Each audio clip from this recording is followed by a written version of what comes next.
Untuk memenuhi kaidah skip, maka harus ada 6 ini ya, untuk skip. Karena orang skip, mereka mencari 6 poin ini. Oke ya. Untuk memenuhi yang kedua, scroll, maka dibuat ringan, enak dilihat dan dibaca, seperti yang saya bilang tadi, bergambar namun tidak berlebihan, dimainkan warnanya, jadi warna jangan berubah-ubah, tiba-tiba orange, pink.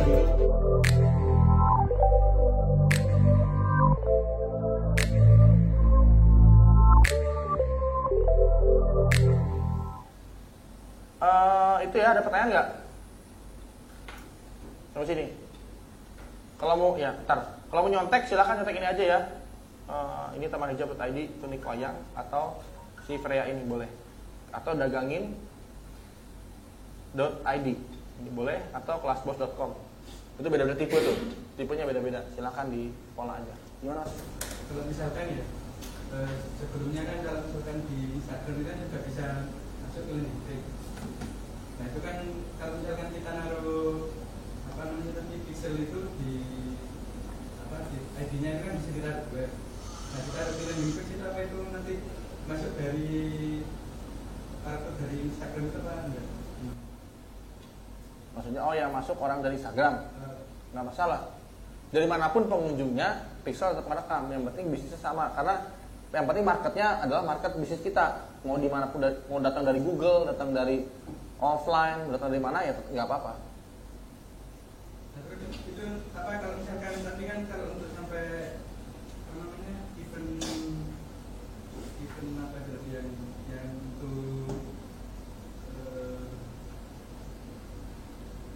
apa look like, nah itu kan ada yang salah satunya itu kan ada tadi itu kan yang di setiap event itu ya sampai masjid itu. Yeah. Nah kalau misalkan selain misalkan nih kita punya apa kayak tadi kan ada order online untuk form sampai menghasilkan purchase sendiri. Ya. Nah, itu kalau supaya bisa dapat value kalau di order online. Nah, kalau misalkan kita itu misalkan sudah ada web itu apa bisa disematkan sendiri gitu? Bisa kalau pixel bisa, tapi kalau value belum tahu, harus manual. Bikin webnya di mana? Langsung di domain. Lewat apa bikin? WordPress. Domainnya apa biar saya buka? Kenapa? Domainnya apa biar saya buka? Domainnya itu tokobanbana.com. Hah? Tokobanbana.com. Toko bang? Bang? Banbana. Ini? Ya. Itu untuk ini? ya. Ini kan toko online. Ya. Kalau pakai Yubi. Nah ini bisa. Kalau pixel bisa. Kalau value Yubi belum bisa. Ini pakai Yubi kan? Ya. Sama berarti pakai ini nih. Ini juga pakai Yubi. Cuma kan ini kan, dia pixel. Ini juga udah ada pixel nih. Ini page view. Nah, begitu kita ngelihat satu produk misalnya ini, dia masuknya ke view content. Tuh, view content kan? Otomatis ini gak usah manual. Kalau di Yubi enak juga, otomatis event. Tinggal masukin ID, masuk aja. Ini bisa juga teman-teman pakai Yubi. Cuman nggak ada value-nya. Itu nggak bisa value-nya. Value nggak bisa. Dan karena ini platform, kita harus request sama developernya. Kalau domain sudah bisa, kalau WordPress nggak bisa, manual, rumit. Karena itu bisa plugin kan. Kalau Yubi nggak bisa, minta ke developer. Tapi saya akan bantu kemana saya pernah ke developernya.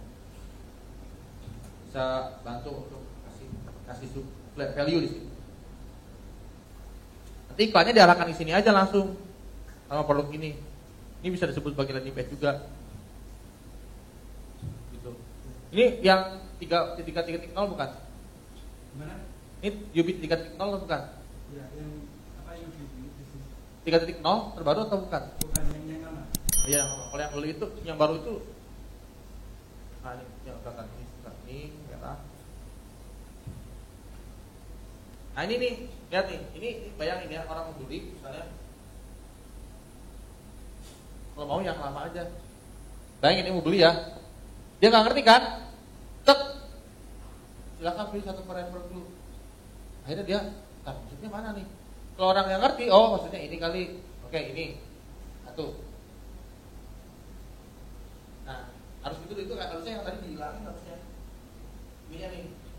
Kita bisa menurunkan journey. Harusnya kalau kayak gini nih. Nah, atau dibuat beda halaman palingan, karena kita nggak bisa kan kalinya di halaman aja rasa original, rasa jelo merah jadi satu-satu itu. Karena bingung nanti pas mau beli nggak bisa kan, tuh diminta gini. Kalau ngerti sih oke, kalau nggak ngerti, maksudnya apa nih? Saya mau yang ini original. Kok nggak ngerti sih dia? Udah close jadi gagal close. Jadi semuanya itu harus satuin, jangan, bisa aja. Nah, ini maksudnya ke initiate checkout. Sedikit add to cart, tapi nggak masuk di sini. Nah, ini lanjut ke pembayaran. Nah, ini nih. Ini kan harus login dulu, username password. Harusnya ini di sini, beli tanpa daftar. Makanya kalau mau pakai yang sebelumnya, versi sebelumnya. Coba kontak bisa nggak pakai versi sebelumnya? Kalau versi sebelumnya langsung ngisi form kok, nggak ke sini. Dia harus login dulu. Nah, ini kan, aduh, nggak ngerti. Padahal bisa, tinggal klik ini, simple. Tapi kan yang awam, udah gini aja udah, alah, closing aja. Ya. Itu mas. Jadi kalau value belum bisa. Jadi kalau event bisa udah otomatis. Itu maksudnya ya pertanyaannya ya.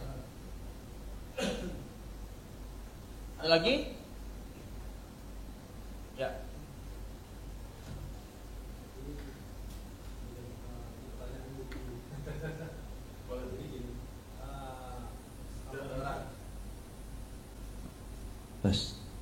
Selama ini saya masih mengamati, belum terjun langsung untuk ads. Nah, jadi ada problem yang menghalangi saya untuk praktek. Nah, beberapa problem ini yang mau saya tanyakan sih.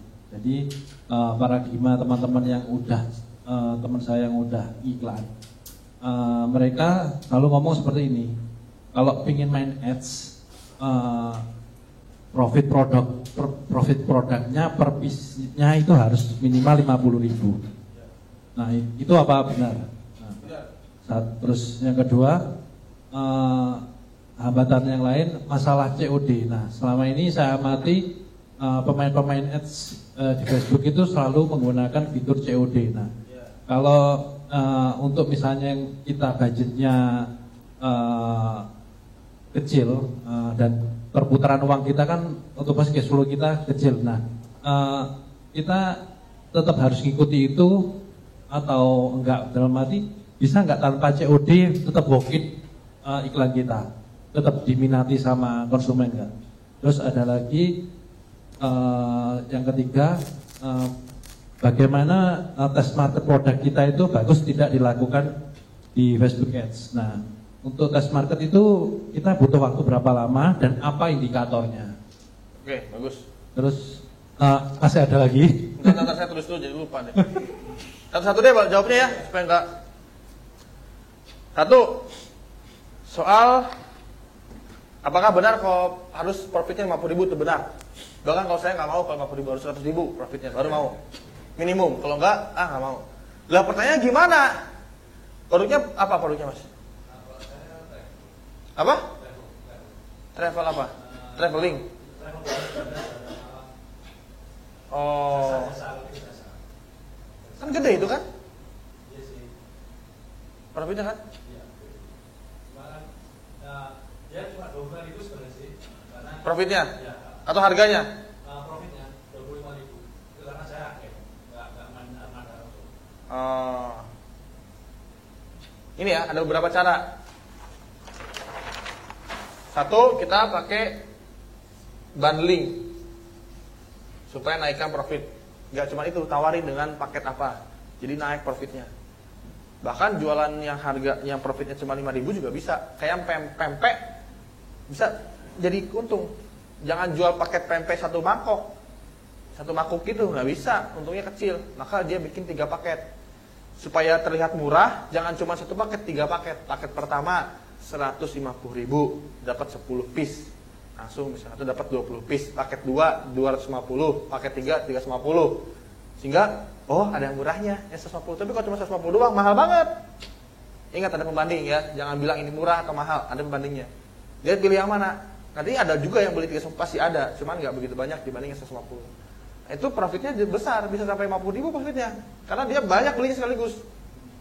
Pempek itu, padahal satu piece-nya profitnya kecil, ya harganya cuma 5.000 satunya. Ya, dibikin jadi 30 piece ya, 150.000 dapat 30 piece. Kayak gitu. Atau bundling dengan lain, misalnya pempek dengan mie-nya, atau travel ini dengan apanya, harus ada bundlingnya. Seperti saya mau ngerjain project untuk Al-Quran, ada satu klien klien baru masuk kemarin, kita baru meeting sebelum ke sini banget ke Surabaya. Hari apa? Minggu ya? Sabtu. Hari Jumat saya meeting dengan klien, itu yang punya Al-Quran dengan metode tes hafal Quran, hafid Al-Quran itu metode tes, metode baru. Bagaimana menghafalkan Al-Quran dengan metode tes namanya. Nah itu harga Quran yang murah, 79.000, profitnya kecil. Lah kita mau naikin profit Quran juga, masa sih jualan ayat Allah gitu mau dimahalin? Walaupun bisa juga sih, cuman aduh gimana ya, saya juga ngejalannya, aduh masa sih mbak, yang bener aja gitu, masa dibuat jadi 200.000, gila kapitalis banget mau jualan ayat Allah lagi, kan ngeri kan. Nah akhirnya gimana, bundling ya, Al-Quran ditambah, misalnya Al-Qurannya ya ditambah dengan Al-Qurannya ditambah dengan buku ya. Ini Al-Quran dengan metode tes membuat orang mau hafid menghafalkan Quran, tambah dengan buku planner. Kan sekarang lagi ramai planner kan, planner book ya kan, planner book untuk ibadah penunjangnya, tahajud, duha, ngaji jam berapa, ntar dia planner sepekan ini mau ngapain, hari pertama Senin mau tahajud jam berapa, duha jam berapa, habis itu ntar habis duhur mau ngapain, tulis plannernya kayak gitu. Ini kan murah ini, bikin kayak gini paling mas 10.000 modalnya, paling mahal 15.000, paling pol 20.000 itu udah paling pol parah ini. Berarti bukunya udah kayak buku-bukunya Kang Dewa gitu yang tebel si covernya. Masa buku bikin gituan? Nggak mungkin kan, paling 15.000 lah, itu udah paling mahal. Kalau nggak bisa cari di Bandung banyak percetakan yang bisa bikin 15 ribuan, lebih murah malah. 10.000, 9.000 masih bisa bikin buku gitu. Lah ini dengan ini bisa jadi 150.000 paketnya. Ininya 76.000, lah ininya jadi gede 70.000 modalnya. Wah ini untungnya gede dari sini. 150.000 atau 179.000. Ini akurannya 100.000 nya bukunya. Iya. Dan buku bisa kebayang anggap mahal kan? Karena profitnya modalnya murah banget, buku itu murah banget. Yang tebel itu 25.000. Yang udah pakai cover hard cover itu 25.000 modalnya. Ya, dijualnya 100.000 ya. Modalnya masih gitu doang. Ya. Bisa, itu idenya supaya tetap bisa diiklanin Facebook. Atau langsung hari yang sama diiklanin jus. Yang belinya 20 orang aja, ludesnya 400 terjual dalam satu hari. 20 agen, satu agen 20 piece, kali 20 400 produk. 400 produk terjual alhamdulillah dalam satu hari. Ya iya 20 agen. Ya daftar, dan itu lebih gampang dibanding jualin harus 400